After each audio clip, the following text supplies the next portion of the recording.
Well, hello, friends. Welcome to another episode of the From Busy to Rich podcast. Our podcast exists to inspire advisors like you to increase your profitability, but also your quality of life for you and for those around you. Today, we're joined again by Wes Young. Good to see you again. Hey. I would say see you because I see you, but you can watch the video. I actually find it quite engaging to watch videos like this. So, but if you're just driving, you can't see us. We look great today. Stephanie, great to have you back. Good to be here. By the way, Wes, what is Stephanie's full title now? Because I'm sure it's changed over the years. That's a good question. Stephanie, what's your full title now? Can I just pause real quick? Stephanie is so trusted and so delegated to that Wes is like, I don't know, just you're in charge of your title too. So Stephanie, what is your title? My current title is Director of Financial Strategies. Okay, wonderful. And Justin is here as well. Justin, I'm going to have a few questions for Justin today as his observations of Stephanie in the business and joining the team after Stephanie. So Justin, good to see you as well, my friend. Good to be seen, sir. So we're going to pick up today from last week's episode where we talked about sort of the backstory of for the early days and Stephanie being challenged and finding her and investing in her and not telling her that you didn't have that much money yet, but she was going to be the one to help you make more. And it worked out. So, water under the bridge, right? So I want us to focus now on, if for those who are listening, you say, I want that. I want to have a person on my team like that. Wes, I want to actually begin with you, and then I'm actually going to go to you next, Justin. Wes, what you're starting today, and I know you work with advisors. You train people through wesyounglive.com and the programs there, and you speak to advisors, and people come to you all the time for advice. A lot of them, that admin hire, that first admin hire or director of operations, it's just huge. Mm-hmm. Where do you tell them they need to begin and the tool set to find that right person and to train that right person? Yeah. So I think the way I look at this, you've got like a series of filters that will serve to distill down the universe of people that will apply for a job to the people that you actually think are qualified for the job and the people that you think are not just qualified, but will fit your culture. And so it kind of moves through that series of filters. You certainly have all the normal, if you started at the furthest realm of those filters, you're creating a job description, you're putting that out on, Indeed or, I don't know if monsters.com is still a thing, but you put it out on things like that. And then you're going to get a bunch of resumes, which you don't need to be filtering, but somebody needs to filter them to whether they're remotely qualified or not. Then you bring it down to people that you really like. You maybe have a quick call with them. And again, I do none of this, by the way. This is all done by Steph and other people on the team. Right. And then we have a series of tests that we put them through, which we can talk about, but certainly it's going to be an IQ test. Certainly it's going to be a Colby that we talked about last time, and a working genius test, and where appropriate, other like role specific assessments is really probably the better word other than test. And so we can dig into what all those tell you. But I'm going to tell you, and that sounds like you're like a new advisor and already you're tired. And you're like, oh, I don't have a Stephanie. You just told me like 9 things that I need to do. These don't take that long to do. And I will tell you, this is just my observation of the way to fast track getting to a person that you like, that's potentially qualified to that point, is hit up your existing network of help. Because that's where some of our best people have come from. Not always, there's some outliers, but your existing network of help, your existing friends, your existing clients that you work for, even in the case of like if you work for like a large insurance carrier like a New York Life, they have general offices all across the country and a lot of people moving in and out, going to your local one and saying, hey, we're looking for someone to hold this role. And quite often that's where some of again, we've had great people come from that kind of system. So whatever your network is, I always would start there. I've gotten some of our team members from throwing as Stephanie would tell you, poorly crafted grammatically, with spelling errors, message in Facebook saying, hey, we're kind of looking to hire somebody like this. And then they come in the system and then you test them. And then we get to the kind of final product there. So we can dive in on more on that stuff. Okay. So Justin, I want to ask you, Remind folks how long you've been a part of Wes's team. Yeah, so I came on in what was it, August of last year? So a little over a year now on Okay. Wes. How does with the way the company is structured, within the first maybe month or two, what did you understand of Stephanie's role within the company, where she's at now? That's a great question. What did I understand? So Steph was really in a lot of ways, kind of a go-to for me for a little bit of anything and everything. If I had additional questions and needed support, she was who I would go to and lean on. Obviously, there are Cody's and other lead advisors that have questions for Cody and OS on some of that stuff and dealing with clients. But overall, operationally, flow, administratively, like Steph was kind of like the go-to for me in building, onboarding, and just getting into the process and flow of things. And I want advisors to hear in that answer that how much time was freed up because Wes didn't have to answer those questions. And, it's kind of a joke that it's like, it's a good thing Wes didn't have to answer them because he would do it. Wrong. Definitely, right? A lot of so. But it's also, like there's this great image that, and it's more about like the education system, but it's like, if you ask an elephant to climb a tree, it's going to feel like a failure because like that's not what they're built for. If you ask a bird to climb a tree, they're like, I'm made for that. And I will say this, like, I think that there's a limitation many advisors have because they're not Stephanie's. They're not those detail-oriented, operationally focused and gifted people. They're not wired. And so they just have a hard time even imagining like there are people like that, right? But then when you find them, you can onboard new people that are phenomenal, like Justin. And Justin, has this an awesome resource and can get up to speed and get real great momentum. And it doesn't take a lot of your time, right, Wes? That's right. So tell me now, and then, again, we're focusing on, you're going to add someone. You said, don't discount your natural, connections. And I'd say the best part about that is not the reach. It's not that your natural connections are going to go out to 1,000 people or 5,000 people. It's that your natural connections know you. They know the kind of person you are, right? Yeah. So, let me ask this. What kind of work do you think that the people you're trying to get, like physically, where could you find them? I mean, are they unemployed? Are they sitting home? Are they, where do you think that these people, an advisor is looking for someone, like, what are they maybe doing now? I would say just our experience. I'm not saying they couldn't be unemployed. None of ours were. They were all, people that we've hired. They were employed somewhere, and we just found out that they may be a good fit for what we were looking to do, and we're willing to go through our process to see if this was a story they wanted to participate in.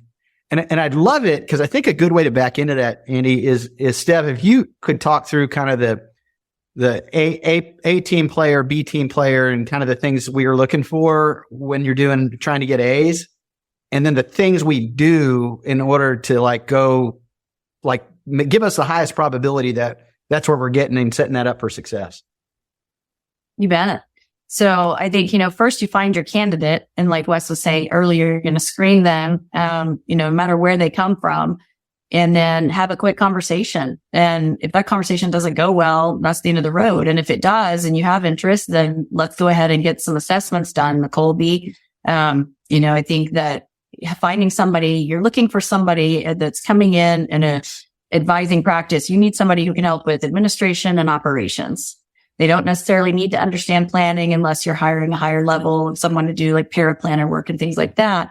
So someone who is detail oriented, somebody that does have follow through, someone that has a serving nature, a servant's heart, that wants to be a part of a team and build something and get the advisor focused on what they do best. So you put them through these tests. And if they're all the stars are aligning, then I think you start looking from a cultural standpoint, what is their emotional capacity? And sometimes that's a little harder one to get a good feel for in the beginning.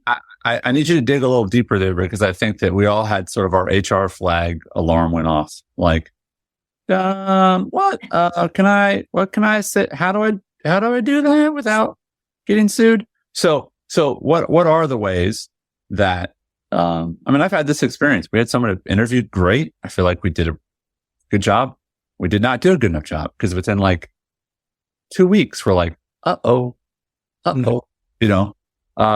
do you? It's usually the amount of time it takes to, Andy. Yes. Just experience. You kind of know, and you probably wait longer than you should to end it. But it's definitely fun story. We were ready to fire her on a Friday, and I get this email on like a Thursday at like 6:30 from her, and she never emailed after hours, and it was like, "I regret to inform you that I have decided to resign." And I was like, "Sweet, that was easy." So, yeah. So Stephanie, how do you do that? How do you find out those things about people? It's possible. So is it you need to have just more conversations with them? Is that part of the gap? Well, Speak to that, like the end game of that they have to be an A in both things that we're looking for. The cognitive skills and then back into what that means. Sure. So I think, there's a great podcast that Michael Kitces did, and it's called Managing Growth by Building a Team of A Players. And one of the things that just really hit me and stuck with me is stop settling for B players when you're an A team. And I think we often do that. So I think you need to carefully assess all the things, how do they work? And a lot of the assessments that we do, the Working Genius and the Kolbe, it's not about IQ. It's not about personality. It's how they think. How are they going to think, act, and move? And where does that fit into the organization? And I think, you have to be willing to not settle, because if you don't draw the line in the sand, you're going to go through something like you did, Andy. You bring someone on, you think they've got the skill set, and a lot of times when you're assessing someone, trying to understand that there are two different types of players. You've got people who are capable and skilled, but they're not really willing to jump in and, take on the fire. You've got people who are willing, but maybe they're not capable. So trying to assess that. And I think, like you mentioned with HR and concerns of how do you vet people, I think you do it through conversation, finding out what are they about outside of work, right? What are their beliefs and their values, and do those types of things matter to them? Do they align with you and your team, right? The core values of your team. There's also a lot of open source information out there that you could go dig into, social media, things like that, where you're not having to ask questions. You're seeing what they're about. Yeah. Maybe they've got it all on hand. That might be good or bad. Yeah. It is fascinating. I didn't have a profile for people to look at when I was 20, because I didn't have one. Right.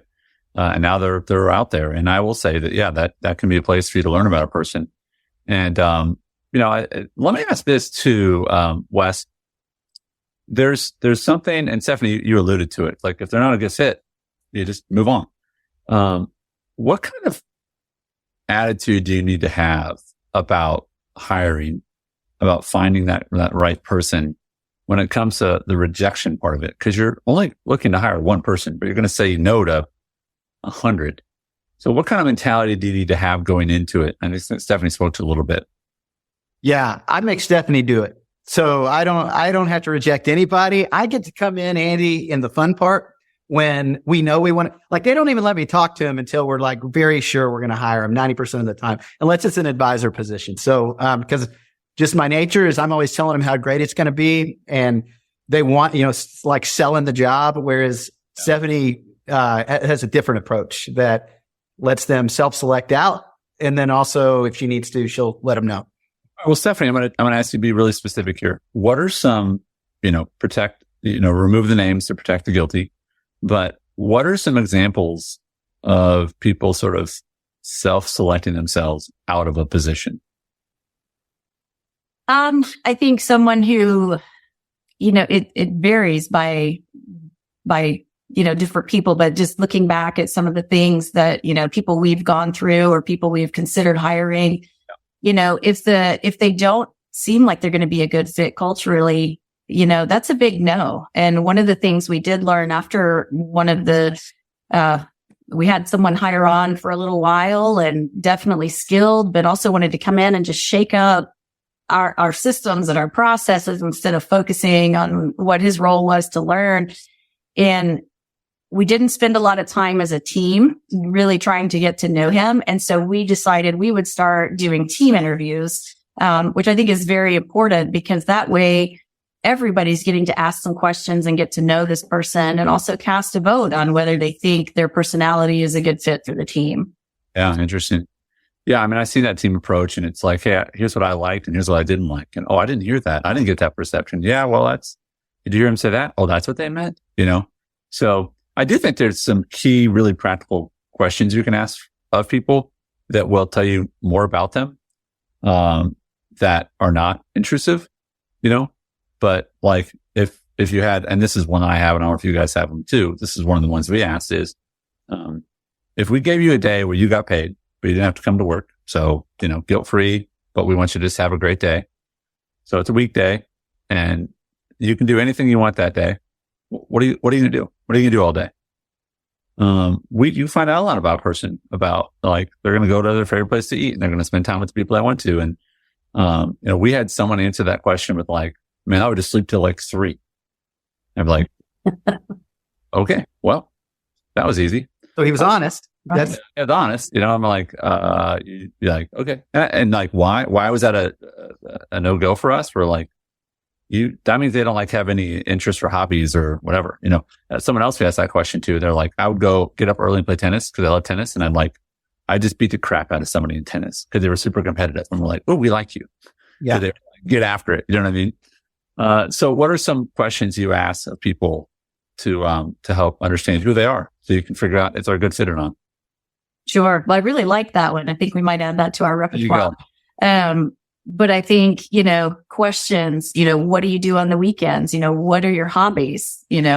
Just learning, are they charitable? Are they philanthropic? What means something to them? What are they passionate about? And what are their interests? And exactly that. What are they doing when they're not working? I think that says a lot about a person. Yeah. Yeah. I always like the one too, Andy, and these can come up a lot of different ways, but like, are you a reader? What do you like to read? What's the last, book or that you got into that you really liked that you can remember? Or do you listen to podcasts? Those kind of things, just to see where are they at developmentally or as a hunger for that. Yeah. Yeah. It is. I like asking questions like, what's your favorite movie? Tell me your top 3 favorite movies of all time. If they're like, oh, I love this like crazy horror gore. And I'm like, oh, okay. Interesting.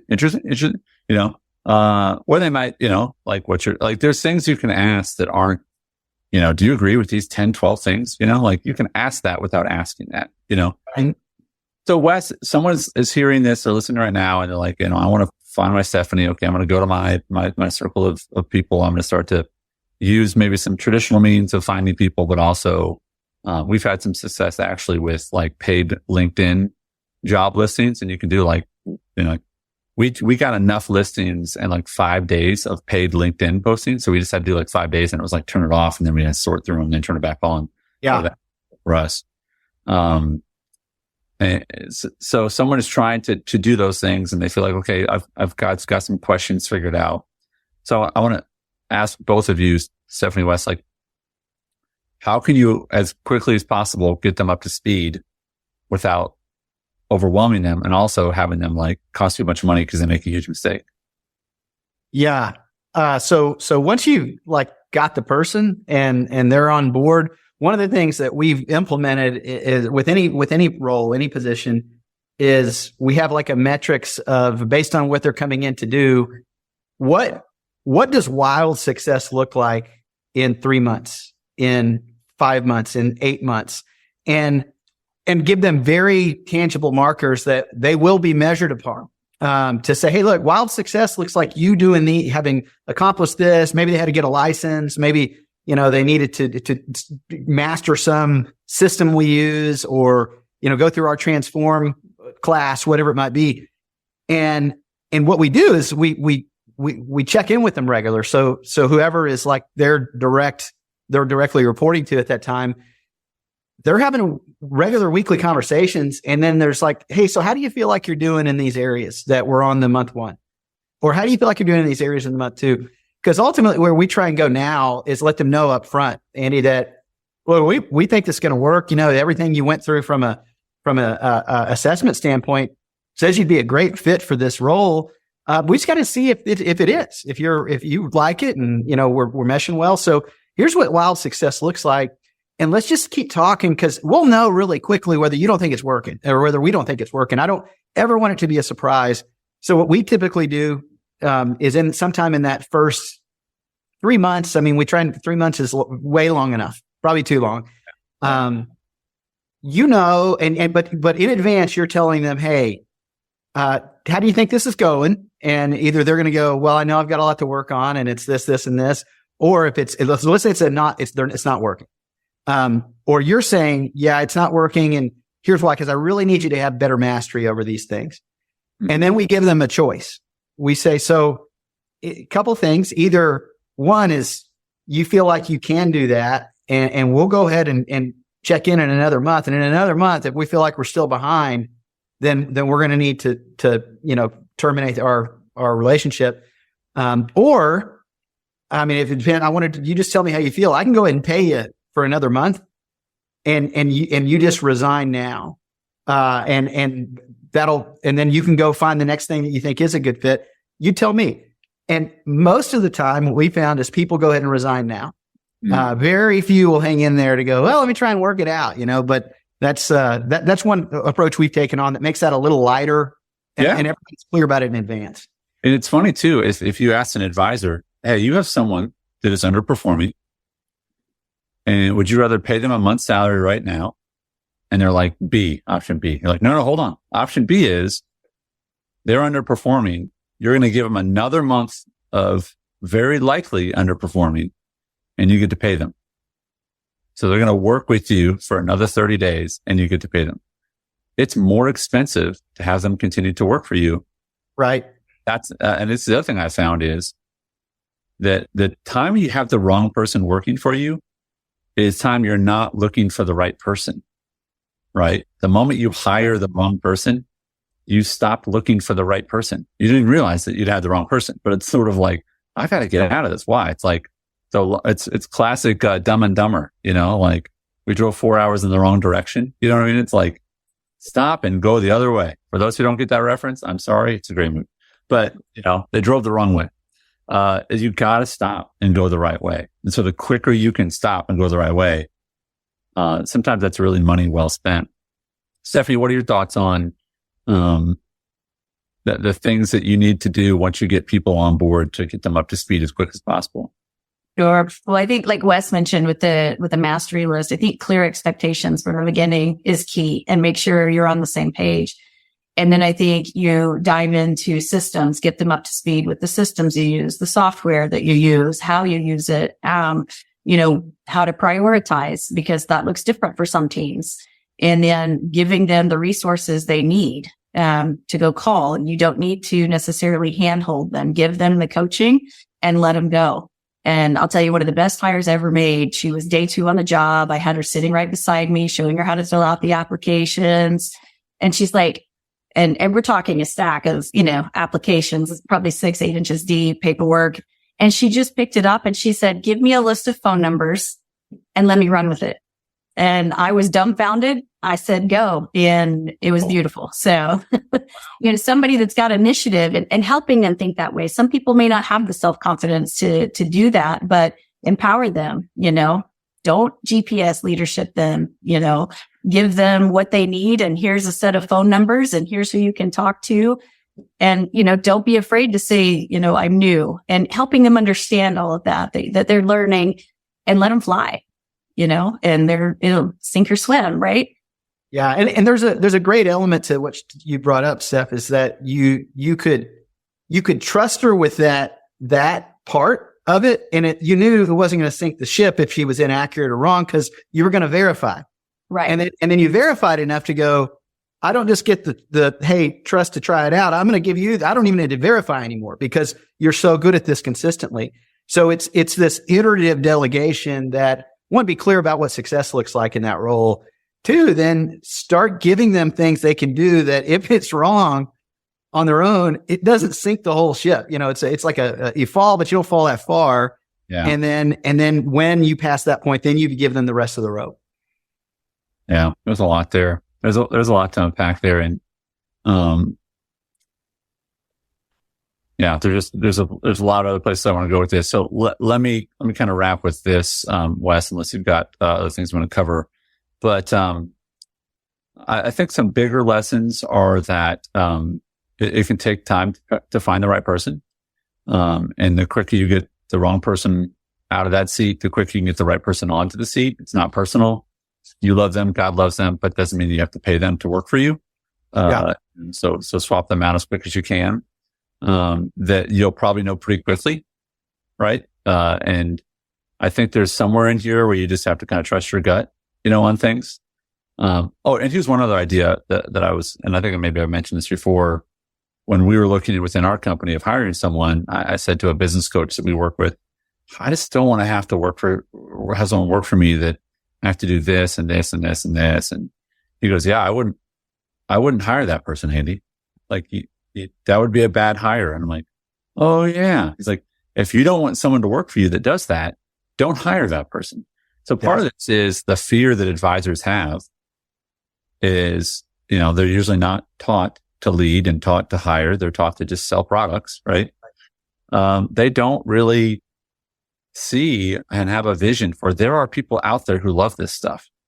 So I want you to let's end this with some encouragement, some positivity I want Stephanie and Wes, both of you, to speak to there's advisors who are listening right now, and they absolutely need to add an A player. What do you want them to take away from our conversation today? What message do you want them echoing in their head about adding A players in order to grow their business? And I'm going to have Stephanie, you go first, and then Wes. Sure. Well, I think the first thing and one of the hardest things for advisors is you got to take the leap of faith.